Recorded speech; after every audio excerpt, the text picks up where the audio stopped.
Muito bem. Tem uma outra pergunta aqui.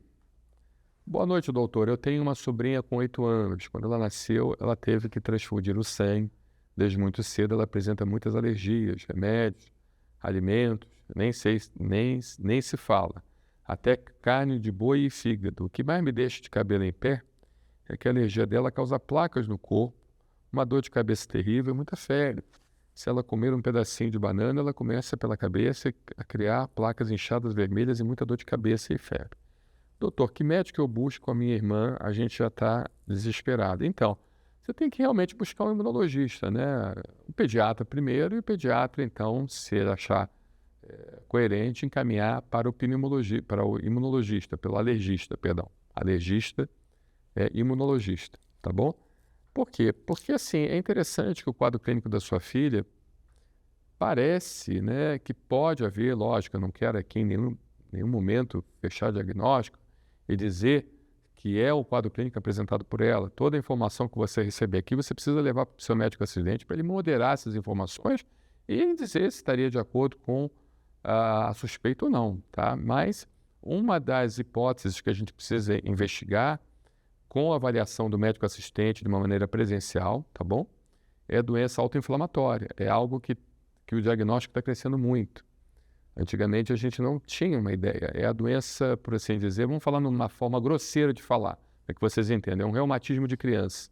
Tá? A doença autoinflamatória, ela age justamente, pode ser uma doença também de imunodeglutinação, tá? Então, essas doenças, elas agem, por assim dizer, principalmente a doença autoinflamatória, com o sistema imunitário inato, que é o sistema que a gente nasce com ele, tá? A criança não desenvolve doença autoimune. A criança desenvolve doença autoinflamatória, porque a doença autoimune é só mais em adultos ou adolescentes mais velhos, porque ela envolve o sistema imunitário adaptativo, o sistema imunitário adquirido, aquele sistema imunitário que a gente vai adquirindo com o passar do tempo. Já no caso da doença autoinflamatória, ela envolve o sistema imunitário que a gente nasce. E esses sintomas, eles são encontrados em doenças autoinflamatórias. Agora, antes de pensar numa doença autoinflamatória, que não é uma doença comum, é uma doença rara, há necessidade de nós sabermos se não existiria alguma infecção, né, também presente, ou algum processo realmente alérgico de hipersensibilidade que possa estar causando toda essa manifestação. Mas o que me chamou a atenção é a questão da febre, né? Ou seja, é interessante, né, a paciente ter febre sempre. E isso é importante nós avaliarmos, né? Ver se não haveria uma infecção em atividade, a infecção em atividade da febre, streptococcus, a colonização por Streptococcus aureus, Streptococcus epidermidis, perdão, que coloniza a garganta das crianças e pode dar a febre reumática, né? Então, é preciso ver essa situação e também avaliar se não teria uma doença autoinflamatória ou, às vezes, um processo alérgico de hipersensibilidade, tá bom? Acho que o melhor caminho é procurar o seu médico alergista e o seu médico alergista ele vai saber conduzir uma investigação de doenças autoinflamatórias e também de desregulação imunológica.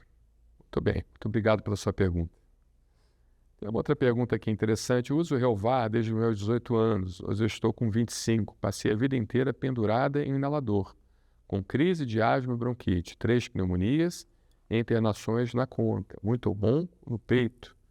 E até o dia que fui na pneumologista, ela me receitou Relvar Ellipta. Minha vida mudou desde então.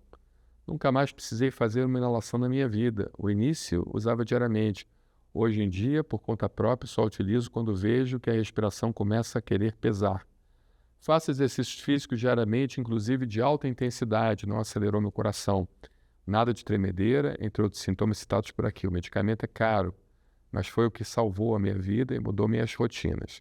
Como não uso diariamente, uma bombinha com 30 doses rende por uns 3 meses. Isso está errado, está errado. Vou ler aqui novamente. Como não uso diariamente, uma bombinha com 30 doses rende por uns 3 meses, tranquilamente para mim até mais se deixar. Deixa eu comentar esse teu caso aqui. Vamos lá, isso aqui é um negócio importante. Existem Relvar é um excelente remédio, tá? Produzido por uma indústria farmacêutica de renome, uma das melhores do mundo, relativos a doenças respiratórias. Então, você está tomando realmente uma Ferrari, né, por assim dizer, dos remédios inalatórios para asma. E agora, existe um grande problema aqui que você comentou e que isso vai ajudar, por isso que a gente colocou sua pergunta aqui de uma maneira destacada, tá? A gente não consegue responder todo mundo, mas a gente vai responder você, porque o seu comentário vai induzir muita gente a erro. E a gente vai tentar colocar aqui o pingo nos is. Mas muito obrigado por você comentar, muito obrigado mesmo. Deixa eu explicar aqui o que está acontecendo. Existe a melhora clínica e existe a melhora interna, tá? Para que vocês entendam. Muitas das vezes o paciente melhora clinicamente, mas o pulmão continua inflamado sem dar resposta clínica. É como se fosse aquela inflamação borderline, aquela inflamação no limiar, tá? Que a gente não percebe que está inflamado, mas o pulmão continua inflamado. Por isso que é importante, por assim dizer, que mesmo você melhorando clinicamente, você faça espirometrias seriadas. E nessas espirometrias seriadas, a gente vai ver se ainda existe inflamação. Um outro exame também, que é difícil fazer, mas é um exame que já está disponível no mercado brasileiro, é a dosagem do óxido nítrico expirado. O óxido nítrico expirado ele vai dar uma ideia se existe um processo inflamatório ainda em atividade nos brônquios.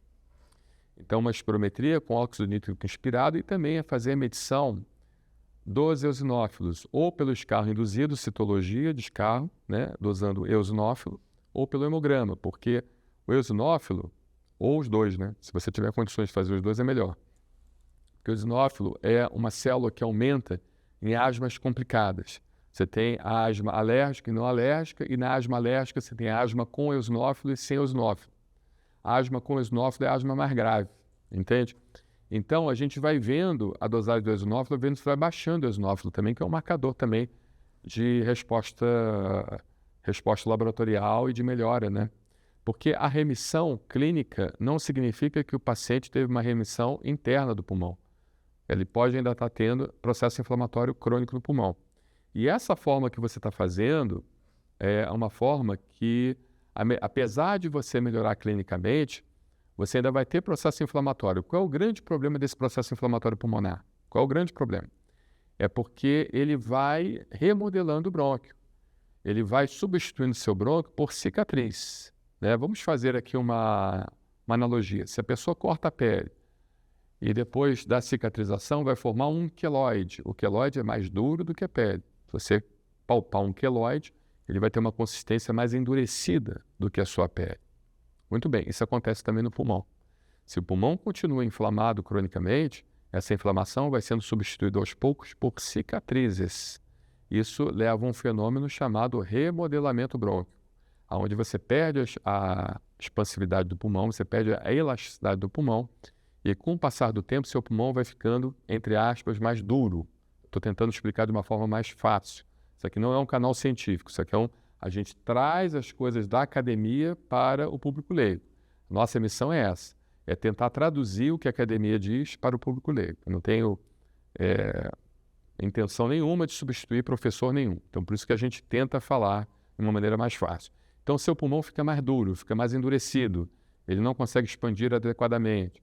E isso, com o tempo, vai levando você não só com quadro obstrutivo, mas também com quadro restritivo. E o paciente pode, inclusive, ficar incapaz, entendeu? Numa cadeira. Então, a minha orientação é o seguinte, eu sei que é um remédio caro, eu sei que é um remédio difícil, difícil você fazer, mas você tenta, de alguma maneira, fazê-lo todos os dias sob orientação do seu médico e, de tempos em tempos, fazer a medição da prova de função pulmonar, o óxido nítrico expirado, se tiver condições, e também a dosagem de eosinófilos, tanto no hemograma como no escarro induzido com citologia, tá bom? Contagens de eosinófilos. Muito obrigado pela sua pergunta. Excelente sua pergunta, e muito boa mesmo. Excelente.